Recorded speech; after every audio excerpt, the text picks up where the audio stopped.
কলকাতা সল্লেকে। হ্যাঁ, সেটেল করে কাগজ করতাম, বাসা বাড়ি কাজ করতাম, বোতল বোতল করতাম, কেসের কাজ করতাম। ওই সবে করিলাম না। বলছি আপনারা তো গরিব মানুষ, তাহলে লক্ষ্মীর ভান্ডারে কত টাকা পেতেন? 500 টাকা বেতন প্রথম, তারপরে দেয় কয়েকদিন 1000 টাকা দিন। আচ্ছা, ভোট দিয়েছিলেন? ভোট 2বার দিলাম। আচ্ছা, আর 2002 সালের না থাকলে ভোটের তালিকা না থাকলে অসুবিধা হবে, তারপরে তাই যাচ্ছে। ভয় লাগছে কেন? ভয় লাগছে, ভয় দেখাচ্ছে সব যে 2002 সালের ভোটার তালিকায় নাম না থাকলে অনেক কিছু হবে, সেই ভয়তে যাচ্ছে। কোনখানে সেই সব আছে, 10-12 বছর আছে। বলছি এখানে তো আবার এখানে ফিরবেন না, এখন বয়স হয়ে গেছে আর কি। যেখানে থাকতেন সেখানে তালা দিয়ে এসছেন? হুম, যেখানে বাড়িতে থাকতেন হ্যাঁ, ওখানে কি ভাড়া বাড়িতে থাকতেন? না, মাঠে থাকতাম, মাঠে ঘুরিয়ে থাকতাম। আচ্ছা, কি কি ডকুমেন্টস রয়েছে আপনার এখানে?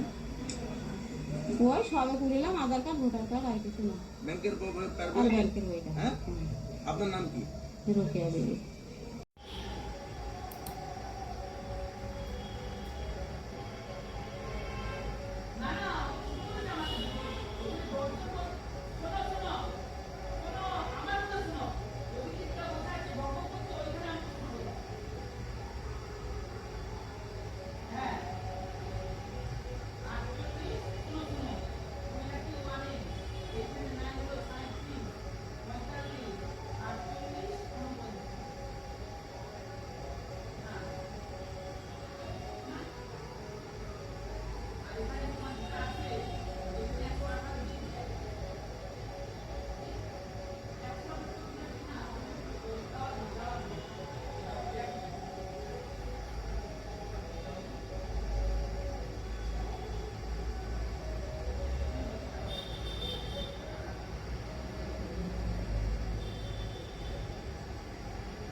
পশ্চিমবঙ্গে ছাড় প্রক্রিয়া বন্ধ করা নিয়ে মমতা ব্যানার্জির ফের নাটকবাজি শুরু হয়েছে।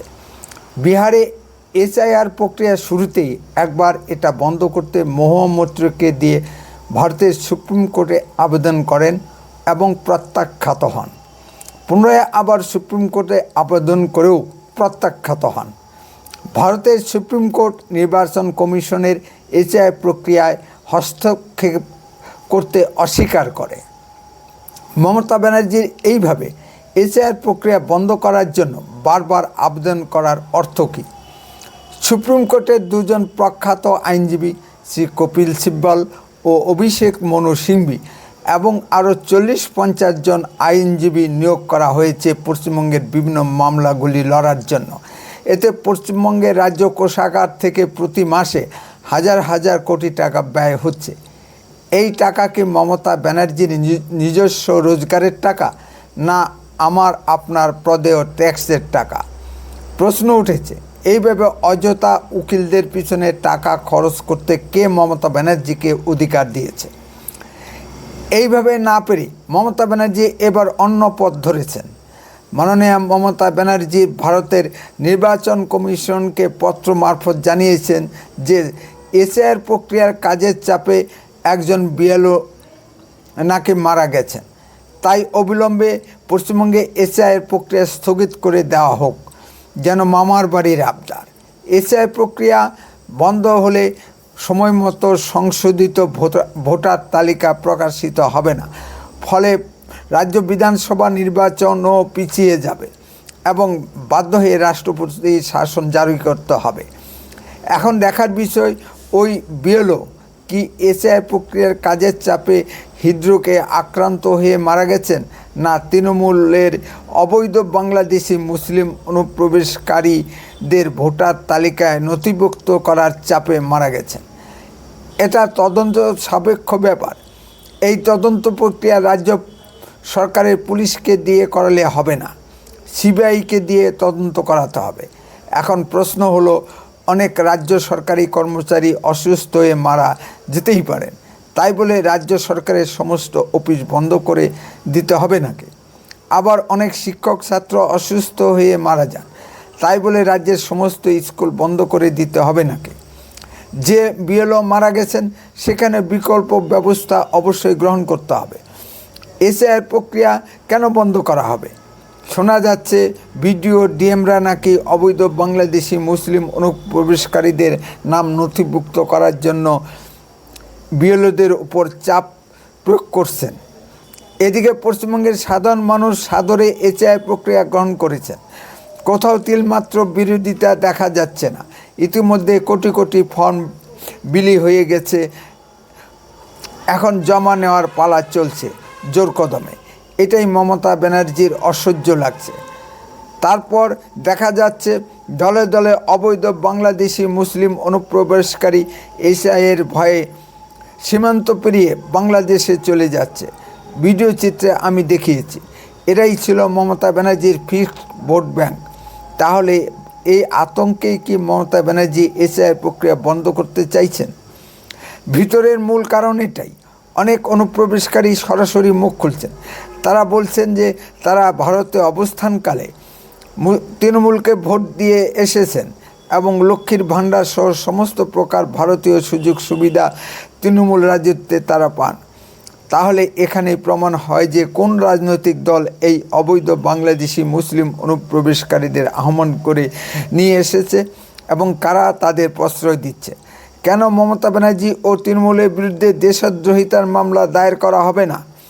তৃণমূল সেটা অস্বীকারও করে না। তৃণমূল প্রকাশ্যে মাইকে ঘোষণা করেছিল যে যে সকল অবৈধ বাংলাদেশি মুসলিম অনুপ্রবেশকারী পশ্চিমবঙ্গে আসবে তাদের ভোটার কার্ড, রেশন কার্ড ও আধার কার্ড সহ সমস্ত প্রকার সুযোগ সুবিধা দেওয়া হবে। ব্যাপক সংখ্যক মুসলিম অনুপ্রবেশকারী পালিয়ে যাচ্ছে। অনেকে আবার বাপ ভাড়া নিয়ে এসআইয়ের ফর্ম ফিল আপ করছে। কেউ কেউ আবার শ্বশুরকে বাপ বানিয়ে ফর্ম ফিল আপ করছে। কিছু অতি চালাক মুসলিম অনুপ্রবেশকারী ভারতের যেসব রাজ্যে এসআইআর প্রক্রিয়া এখন হচ্ছে না সেখানে গা ঢাকা দিয়ে থাকছে। সেই কারণে প্রচুর মুসলিম অনুপ্রবেশকারী আসাম, উড়িষ্যায় গা ঢাকা দিচ্ছে। আমার প্রশ্ন, ৭১ পরে আসা অবৈধ বাংলাদেশি মুসলিম অনুপ্রবেশকারীদের ক্ষেত্রে কি হবে? তাদের তো ২০০২ সালের ভোটার তালিকায় নাম আছে। অনেকে আবার টাকার বিনিময়ে এসআইয়ের ফর্ম ফিল আপ করছে। পিছন থেকে মদত দিচ্ছে তৃণমূল। কেন্দ্রীয় স্বরাষ্ট্রমন্ত্রীর ঘোষণা মতো অবৈধ মুসলিম অনুপ্রবেশকারীদের তাড়ানোর ব্যাপারে কি হবে? এক্ষেত্রে কেন্দ্রীয় নির্বাচন কমিশন কি ভূমিকা নেবেন? এদের শনাক্তই বা কীভাবে করা হবে? অনেকেই আবার জাল ডকুমেন্ট জমা দিয়ে নাম নথিভুক্ত করার চেষ্টা করছে। এর সংক্রান্ত বহু রিপোর্ট সংবাদ মাধ্যমে প্রকাশিত হচ্ছে। মমতা ব্যানার্জি ও তৃণমূলের এটাকে দেশবিরোধী কাজ নয় বা দেশদ্রোহিতা নয়। এই জন্যই মমতা ব্যানার্জির বিরুদ্ধে এনআইএ তদন্ত হওয়া প্রয়োজন। আন্তর্জাতিক ইসলামী সন্ত্রাসবাদের সঙ্গে মমতা ব্যানার্জির বরাবরের একটা যোগ আছে। বাংলাদেশের জেএমবি প্রধান মমতা ব্যানার্জিকে আহ্বান জানিয়ে বলেন যে ভারত থেকে বেরিয়ে আসুন, আমরা যুক্ত বাংলা গড়ি। মমতা ব্যানার্জি এর কোনো বিরোধিতা করছেন বলে শোনা যায়নি। বাংলাদেশ থেকে কিভাবে এত বিস্ফোরক মুর্শিদাবাদ সীমান্ত পেরিয়ে ভারতে ঢুকলো? মমতা ব্যানার্জি উত্তর দিতে পারবেন কি? দেখা যাচ্ছে যেখানে জনসংখ্যা বৃদ্ধির হার ৩১%, সেখানে ভোটার বৃদ্ধির হার ৬৭%। এ এক অসম্ভব ব্যাপার। পশ্চিমবঙ্গে গত কয়েক বছরে ভোটার বেড়েছে দ্বিগুণেরও বেশি। অবৈধ বাংলাদেশি মুসলিম অনুপ্রবেশকারীদের শেখ হাসিনা বা খালেদা জিয়া কখনো স্বীকার করেনি, আবার মমতা ব্যানার্জিও স্বীকার করে না। আমাদের তুফানগঞ্জের চর বালাভূত অঞ্চলে অর্ধেক মুসলিম এসআইয়ের ভয়ে সীমান্ত পেরিয়ে বাংলাদেশে চলে গেছে। এরা মূলত গরু পাচার করে এবং অবসর সময়ে তুফানগঞ্জ শহরে টোটো চালায়। এদের তুফানগঞ্জ শহরে বিশাল বিশাল বাড়ি আছে। দিনের বেলায় শহরের বাড়িতে ঘুমায় এবং সন্ধ্যা হলেই সীমান্ত অঞ্চলে গিয়ে ওত পেতে থাকে কখন কিভাবে গরু পাচার করা যায়। এখনও মমতা ব্যানার্জি অবৈধ বাংলাদেশি মুসলিম অনুপ্রবেশকারীদের অস্বীকার করে চলছে। বিভিন্ন সংবাদপত্রের সাংবাদিকগণ ও ইউটিউবারগণ প্রতিনিয়ত অবৈধ বাংলাদেশি মুসলিম অনুপ্রবেশকারীদের বিষয়ে সংবাদ জনগণের সামনে তুলে ধরছে। এতে মমতা ব্যানার্জি ইউটিউবারদের প্রতি ভীষণ গোসা হয়েছে। প্রতিনিয়ত পুলিশ দিয়ে ইউটিউবারদের হয়রানি করা হচ্ছে, তাতেও ইউটিউবারগণ দমছেন না। সম্প্রতি বিহার নির্বাচনের ফলাফল মমতা ব্যানার্জির মনে আতঙ্ক সৃষ্টি করেছে। তিনি ঠিক কী করবেন আর কি করবেন না তা বুঝতে পারছেন না। 21 নির্বাচনে প্রশান্ত কিশোরের বুদ্ধিতে গণনা কেন্দ্রে ভোট জালিয়াতি করে কোনো ক্রমে রক্ষা পেয়েছিলেন। এবার কোন জালিয়াতি করবেন? মমতার দলে এমন সব রত্ন জড়ো হয়েছে তা বলার অপেক্ষা রাখে না। মমতার দলে এক রত্ন অনুব্রত মণ্ডল গরু চুরির দায়ে জেল খেটে এসেছে। আরেক রত্ন পার্থ চ্যাটার্জি গরিব বেকারদের চাকরি চুরির দায়ে জেল খেতে অতি সম্প্রতি জেল থেকে বের হয়েছে। আরও এক রত্ন জ্যোতিপ্রিয় মল্লিক রেশন চুরির দায়ে জেল খেটেছে। বিহার নির্বাচনের পূর্বে প্রশান্ত কিশোর ঘোষণা করেছিল যে নীতিশ কুমার যদি 25-এর উপর আসন পায় তবে তিনি রাজনীতি ছেড়ে যাবেন। নীতিশ কুমার 85টি আসন পেয়েছে। এই বিষয়ে সাংবাদিকরা প্রশান্ত কিশোরকে প্রশ্ন করলে তিনি মেজাজ হারিয়ে ফেলছেন এবং উল্টোপাল্টা জবাব দিচ্ছেন। মমতা ব্যানার্জির আরেক রত্ন শ্রী অভিষেক ব্যানার্জি বলেছিলেন তার বিরুদ্ধে চাকরি চুরির অভিযোগ উঠলে তিনি ফাঁসি কাস্টে ঝুলে পড়বেন। 32,000 প্রাথমিক শিক্ষক নিয়োগ দুর্নীতি মামলায় সিবিআই প্রদত্ত চার্জশিটে শ্রী অভিষেক ব্যানার্জির নাম উঠে গেছে। কই শ্রী অভিষেক ব্যানার্জিকে ফাঁসি কাস্টে ঝুলতে দেখা যাচ্ছে না কেন? ভারতবর্ষের ভিতর শ্রী অভিষেক ব্যানার্জি এমন একজন ভাগ্যবান রাজনৈতিক নেতা যার বিরুদ্ধে হাজারো দুর্নীতি প্রমাণ থাকা সত্ত্বেও গ্রেপ্তার করা হচ্ছে না। কেন্দ্রীয় সরকার চোখে ঠুলি পড়ে বসে আছে। ইডি সিবিআই শ্রী অভিষেক ব্যানার্জির ধারে কাছে ঘেঁষতে সাহস পাচ্ছে না। এটা কি কেন্দ্রীয় মোদী সরকারের দুর্বলতা নয়? অতি সম্প্রতি বিহার নির্বাচনের ফলাফল কেন্দ্রীয় মোদী সরকারের সংকট কেটে গেছে। তবু দেখা যাচ্ছে মমতা ব্যানার্জির প্রতি কেন্দ্রীয় মোদী সরকারের দুর্বল। মমতা সরকারের প্রতি কেন্দ্রীয় সরকারের কড়া পদক্ষেপ গ্রহণ করতে হবে। তাই বলে মমতা সরকারকে ভেঙে দিতে বলছি না। তাহলে মমতা ব্যানার্জি শহীদ হয়ে বীর বিক্রমে নির্বাচনী আসরে অবতীর্ণ হবেন। সে সুযোগ মমতা ব্যানার্জিকে দেওয়া যাবে না। মমতা অভিষেকের চৌর্যবৃত্তির সাম্রাজ্য বাঙালিরা আর সহ্য করতে পারছে না। গণতান্ত্রিকভাবে এর মোকাবেলা করতে হবে। রাজ্যের শিক্ষিত বেকারদের মুখের দিকে তাকানো যায় না। শিক্ষা, চাকরি ও শিল্পহীন রাজ্যে পশ্চিমবঙ্গে মমতার উদ্যোগে বন্ধা ভূমিতে পরিণত হয়েছে। এখানে আছে শুধু চুরি আর মাস্তানি। আপনার আশেপাশে তৃণমূল কর্মীদের প্রতি একটু লক্ষ্য করুন, প্রমাণ পেয়ে যাবেন। চাকরি বাকরি ব্যবসা বাণিজ্য না করেও তৃণমূল কর্মীরা কীভাবে আঙুর ফুলে কলা গাছ বনে গেছে। বিশাল বিশাল অট্টালিকা নির্মাণ করেছে। এক এক তৃণমূল নেতার বউ থাকা সত্ত্বেও হাজার হাজার বান্ধবী। তাকে দেখুন তৃণমূল নেতা পার্থ চ্যাটার্জি ও শোভনদেব চ্যাটার্জির দিকে। তৃণমূল কর্মীরা এক একজনে 8-10টা করে ইন্দিরা আবাসনের যোজনার ঘর পেয়েছে। তারপরও ইন্দিরা আবাসন প্রকল্পের ঘর বিকৃত আছেই। বলা হয়ে থাকে জয়কালে ক্ষয় নেই, মরণকালে ওষুধ নেই। এখন মমতা ব্যানার্জির কোনো ওষুধেই কাজ হচ্ছে না। এই মমতা ব্যানার্জির কি আস্ফলন আমরা দেখেছি। প্রধানমন্ত্রী মোদিজিকে কোমরে রশি দিয়ে বেঁধে ফেলবেন কেন্দ্রীয় স্বরাষ্ট্রমন্ত্রী অমিত শাহজিকে নাম দিয়েছিলেন হদল কুতকুত। অসংযত ভাষা প্রয়োগ করতে পারি না, তবু বলতে হয় এমন নিম্নরুচির ও নিম্নমানের মুখ্যমন্ত্রী পশ্চিমবঙ্গবাসী আগে কখনো দেখেনি।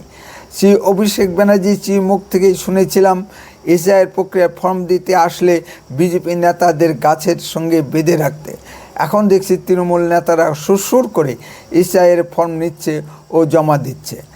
কোনো বিজেপি নেতাকে গাছের সঙ্গে বেঁধে রাখা হয়েছে বলে খবর পাওয়া যায়নি। সবাই বিহার নির্বাচনের ওষুধ পেয়ে গেছে।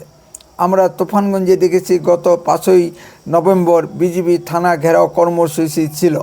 তার আগেই তৃণমূল কর্মীরা বিজেপি অফিসের সামনে জড়ো হয়ে আগত বিজেপি কর্মীদের বেধড়ক পেটায় এবং পুলিশ দাঁড়িয়ে দাঁড়িয়ে তামাশা দেখে।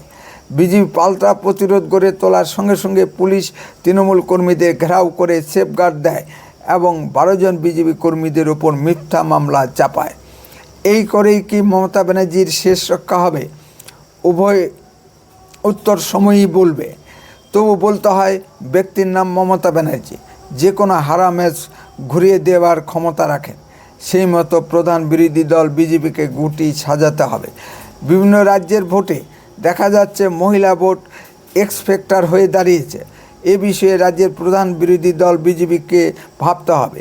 21 নির্বাচনের মতো কামানি কাঞ্চনের বিনিময়ে অযোগ্যদের প্রার্থী করলে বিজেপির প্রয়াস মাঠে মারা যাবে।